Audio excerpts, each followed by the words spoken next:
आपको पता है, माँ बनना हर लड़की का एक सपना होता है और वो चाहती है कि इस सफर को बहुत ही खूबसूरती के साथ वो तय करे।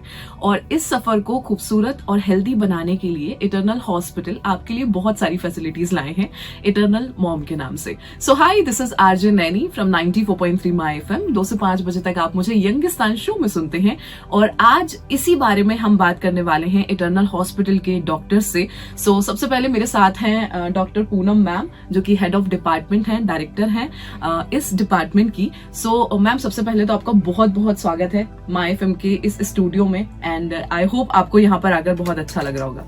नमस्कार, thank you for having me here.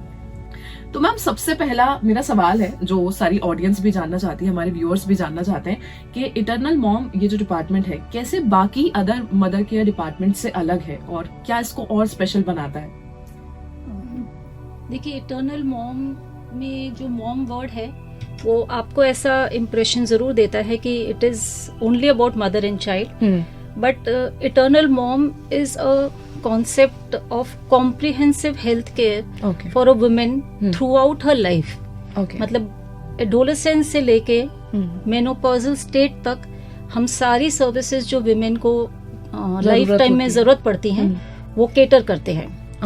But we also understand कि मदरहुड किसी भी विमेन की जर्नी में एक बड़ा इम्पोर्टेंट इम्पोर्टेंस रखता है जी। क्योंकि अगर आप बात करेंगे कि हम किसी लड़की की देखभाल कर रहे हैं, यंग गर्ल की, तो we are actually preparing a healthy mom in future. Exactly. अगर हम किसी लेडी की मदरहुड में सही देखभाल कर रहे हैं तो हम उसका फ्यूचर मेनोपॉज, ओल्ड एज, उसको इन्फ्लुएंस कर रहे हैं। So motherhood being the most important part of a woman's journey in her lifetime, हमने इस नाम को इटर्नल मॉम दिया है। But we provide comprehensive care at all stages of a women.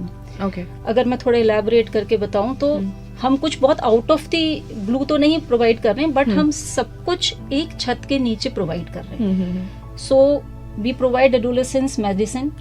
हम मदर एंड चाइल्ड में जो low risk patients हैं उनको हम luxurious delivery, labour room facilities, compassion सब प्रोवाइड करते हैं।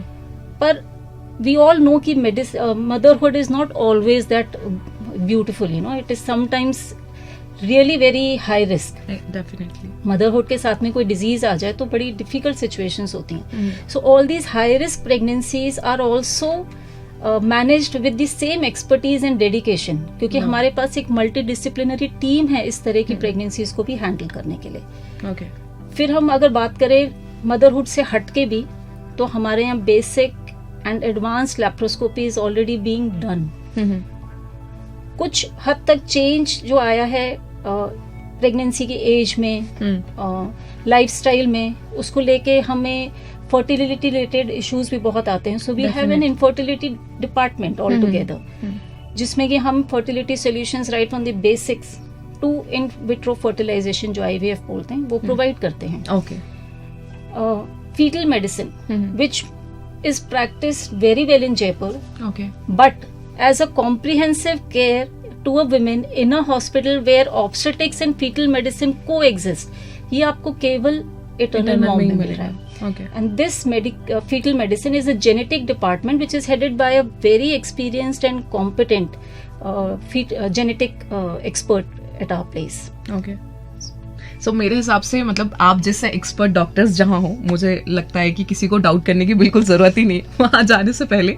और आई गेस आपने ये बता दिया है कि एक जो मल्टी स्पेशलिटी हॉस्पिटल होता है वो किस तरीके से सर्विसेज को बेटर करता है। एंड मैं चाहूंगी कि कुछ और चीजें जो आप एड ऑन करना चाहें इस डिपार्टमेंट के बारे में, तो प्लीज। सी, इटर्नल मॉम में आप एक कोई विमेन एंटर करती है और अपने रिलेटेड कोई भी प्रॉब्लम बोलेगी, चाहे वो अपनी बेटी को साथ लेके आए और उसको पॉलीसिस्टिक ओवरीज की प्रॉब्लम है, वी विल प्रोवाइड सर्विसेज। फिर वो थोड़ी बड़ी हुई and she is planning for pregnancy, तो हम प्री कंसेप्शनल सर्विसेज प्रोवाइड करते हैं, because health is a concept. Definitely जब तक आप अपनी हेल्थ को नहीं समझेंगे, दूसरा आपकी शायद हेल्प भी नहीं कर सकता। Medicine can help you restore your health, but to maintain my health is my responsibility. इसलिए हेल्थ एजुकेशन जो है ना, वो प्री कंसेप्शनल काउंसलिंग का एक बहुत इंपॉर्टेंट पार्ट होता है। So we provide that preconceptional counselling. Then when you get pregnant, we look after you throughout pregnancy, but it is not only medicine, it is more of care. Pregnancy care, During labor, you have compassionate birth attendants assisting you in labor. So it is not just beautiful surroundings while you are delivering, it is the right guidance in labor which is also available. Okay. फिर जब आप deliver हो जाते हैं, भगवान ना करे during delivery और लेटर अगर आपको किसी तरह का कॉम्प्लिकेशन होता है, जहां आपको अपने गायनेकोलॉजिस्ट के अलावा भी किसी फैकल्टी की जरूरत पड़ती है, तो मल्टी स्पेशलिटी हॉस्पिटल, ये मल्टी डिसिप्लिनरी टीम आपको उस तरह के कॉम्प्लिकेशन से भी बहुत स्मूथली बाहर निकालने के लिए कॉम्पिटेंट होती है. ये इटर्नल मॉम में अवेलेबल है. फिर जैसे आपकी एज थोड़ी सी और बढ़े और अगर आप मदरहुड से तो पार निकल गए, लेकिन फिर भी डिजीजेस हैं जो आपको हो सकती हैं, तो आपको सर्जरीज की भी जरूरत पड़ती है. कई बार आपको मेडिसिन की और कभी सर्जरी की. तो surgery in women is of various kinds, जिसमें कि गायनेक सर्जरीज जो हम कहें, तो आजकल मिनिमल एक्सेस सर्जरीज का एक बहुत इंपॉर्टेंस आई है, क्योंकि आपकी रिकवरी बहुत फास्ट हो जाती है. तो all types of endoscopic surgeries, hysteroscopic, laparoscopic, basic, advance, सारे तरह की गायनेक सर्जरीज हम यहाँ पे एक्सपर्टीज के साथ ऑलरेडी कर रहे हैं. और जो फीटल मेडिसिन मैंने आपको बोला था, वो हमारा इतना इम्पोर्टेंट पार्ट है, क्योंकि विद एडवांसिंग एज, जैसे ही ज्यादा उम्र की लेडीज प्रेगनेंसी को चूज कर रही हैं, तो उनके लिए, हर एक के लिए, हर बच्चा एक प्रेशियस प्रेगनेंसी है. अब डेफिनेटली हर प्रेशियस प्रेगनेंसी में बहुत तरह की चीजें होती हैं. एडवांसिंग एज के साथ जहां मदर के भी एज के साथ डिजीजेस की कॉम्प्लिकेशंस बढ़ रहे हैं, वहीं बच्चे में होने वाली किसी भी तरह की तकलीफ के लिए वो बहुत अवेयर भी हैं. उस पर आपको फीटल मेडिसिन बहुत हेल्प करता है.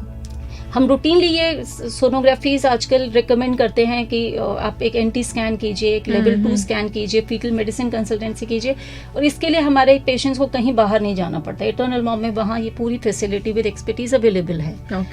अगर कोई लेडी अनफॉर्चुनेटली कंसीव करने में परेशान है, नहीं कर पा रही है डिस्पाइट एफर्ट्स, तो हम उसको इनफर्टिलिटी की सर्विसेज भी यहीं प्रोवाइड कर रहे हैं, जहाँ बेसिक IUI सर्विसेज से लेकर इनफर्टिलिटी विद टीसा, पीसा, इक्सी, एवरीथिंग इज अवेलेबल. मतलब एक ही छत के नीचे सारा कुछ अवेलेबल है, किसी को कहीं और जाने की जरूरत नहीं है. किसी भी लेडी को किसी भी सर्विस के लिए, health related, B it counselling, B it medicine, B it surgery, B it motherhood, B it menopausal complaints, सब कुछ उसको यहीं पे एक ही जगह पे मिल जाएगा. सो आपसे एक और सवाल मैं पूछना चाहती हूँ कि लेप्रोस्कोपी का इनफर्टिलिटी में क्या रोल होता है?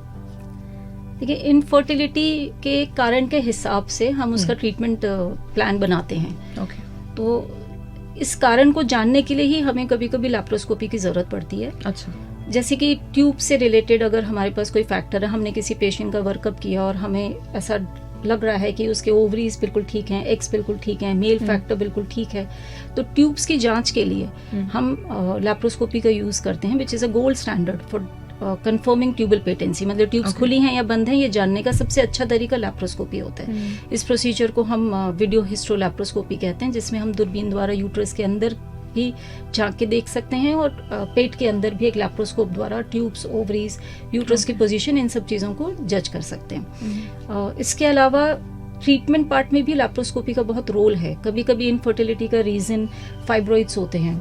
कुछ फाइब्रॉइड्स जो यूट्रस में अंदर की तरफ ग्रो कर रहे हैं, वो स्पेस ऑक्यूपाई करने की वजह से प्रेगनेंसी नहीं लगने देते, तो वहाँ हिस्ट्रोस्कोपिक मायोमेक्टोमी आपको मायोमा निकालने में हेल्प करती है, and recovery is very fast.